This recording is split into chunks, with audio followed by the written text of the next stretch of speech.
அஸ்ஸலாமு அலைக்கும் வரஹ்மத்துல்லாஹி வபரகாத்துஹு.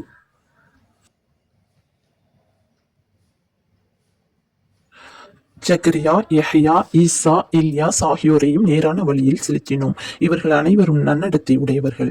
இஸ்மாயில், அல் எசவு, லிசே, யூனுஸ், லூத் இவர்களையும் நேரான வழியில் செலுத்தினோம். இவர்கள் அனைவரையும் உலகத்திலுள்ள அனைவரின் மீதும் மேன்மையாக்கியும் வைத்தோம். இவர்களுடைய மூதாதைகளிலும் இவர்களுடைய சந்ததிகளிலும் இவர்களுடைய சகோதரர்களிலும் பலரை மேன்மையாக்கி வைத்ததுடன் இவர்கள் அனைவரையும் தேர்ந்தெடுத்து நேரான வழியில் செலுத்தினோம்.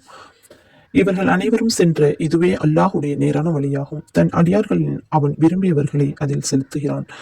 அவர்கள் இதை தவிர்த்து அல்லாஹுக்கு இணை வைத்தாலோ அவர்கள் செய்து கொண்டிருந்த நன்மையான காரியங்கள் அனைத்தும் அழிந்துவிடும். இவர்களுக்குத்தான் வேதத்தையும் அதிகாரத்தையும் நபித்துவத்தையும் நாம் கொடுத்திருந்தோம். ஆகவே அவற்றை மக்காவாசிகளாகிய இவர்கள் நிராகரித்து விட்டால் இவர்களுக்கு பதிலாக நிராகரிக்காத உண்மை முஸ்லிம்களான மக்களை நிச்சயமாக நாம் ஏற்படுத்தி விடுவோம். நபியே, இவர்கள் அனைவரையும் அல்லாஹ் நேரான வழியில் செலுத்தினான். ஆகவே அவர்களுடைய நேரான வழியை நீரும் பின்பற்றுவீராக. மேலும் இந்த குர்ஆனை உங்களுக்கு அறிவிப்பதற்காக நான் உங்களிடம் ஒரு கூலியையும் கேட்கவில்லை.